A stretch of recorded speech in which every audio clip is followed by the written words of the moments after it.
रिक्षाचालकांच्या विविध मागण्यांसाठी आज माजी आमदार नरसय्या आडम यांच्या नेतृत्वाखाली सोलापूरमध्ये मोर्चा काढण्यात आला। शहरातील एलपीजी पंप गेल्या अनेक दिवसांपासून बंद आहेत। पंप बंद असल्याने रिक्षाचालकांचा आर्थिक गणित कोलमडलंय। शिवाय उदरनिर्वाहाचा प्रश्न गंभीर होत चाललाय आणि त्यामुळे एलपीजी पंप सुरू करण्यात यावेत, गॅसचे दर नियंत्रित ठेवण्यात यावेत अशी मागणी मोर्चाच्या माध्यमातून आंदोलकांनी केली आहे।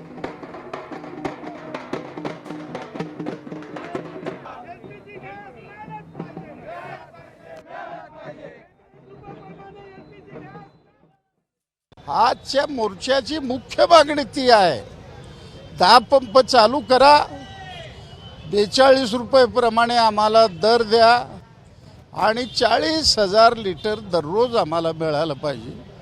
ही एकच मागणी आमची। 3 आठवडे झाले पंप बंद आहेत। रिक्षावाला कशा पद्धतीनं जगू लागला माहीत नाही। उपासमारीचे दिवस आलेले आहेत। काही दिवस झालं तो आत्महत्येला प्रवृत्त होईल अशी परिस्थिती आहे। एबीपी माझा, उघडा डोळे बघा नीट।